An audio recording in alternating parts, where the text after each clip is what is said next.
From the combined newsrooms in Eugene, Roseburg, and Coos Bay, KVAL News at 6 starts now. We were hit the hardest, according to the news and the police officers, where my entire neighborhood is gone. Tonight we are hearing from a family originally from Eugene who lost everything in the Eaton fire.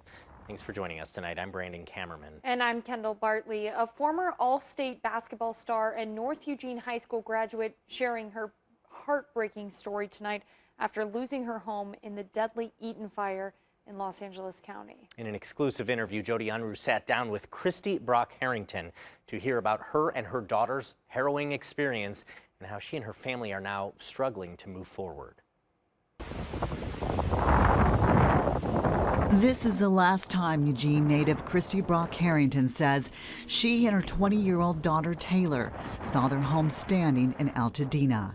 They captured this video on January 7th as they drove away. Walking outside, seeing a fire, and having that wind blow with the sound was terrifying. Christy says it all started that day with a glow they could see on the horizon from their home nestled near the Eaton Canyon in Pasadena. But the Eaton fire quickly escalated. They lost their power and then received an evacuation notice. Grabbing their cat, dog, and a few belongings, Christy and her daughter drove to 5 cities looking for a hotel, but everything was booked. So they huddled in their car on the side of the road amid hurricane-strength winds. It was the most terrifying night of my life to this point. It was very scary, and I never want to experience it again. Christy says all night long, the winds of up to 90 miles per hour slammed heavy debris into their car, violently shaking it and even lifting it off the ground. What did you tell your daughter? I just kept saying it's going to be okay. I mean, in that instance, you have to, because that's all we have. I mean, we just don't know, and it will be okay. The next morning, they received another evacuation alert for where they had parked their car in Montrose, about 20 miles from their home in Altadena.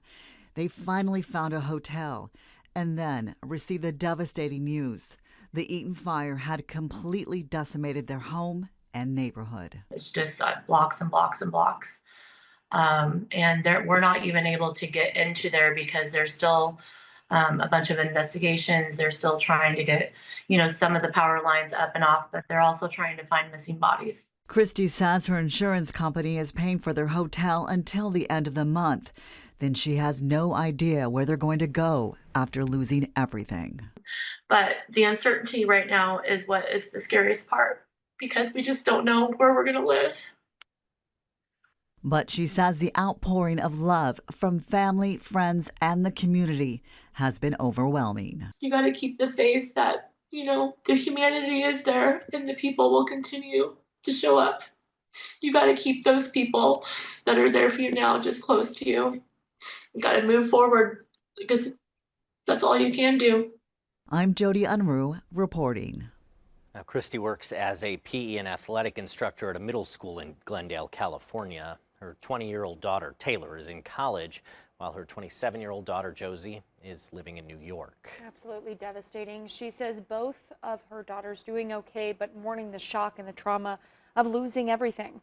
Her mother, who still lives in Eugene, is currently in California to provide support. Meanwhile, Christy's family's put together a GoFundMe to raise money to help her and her 2 daughters get back on their feet. We have a link to that GoFundMe on our website.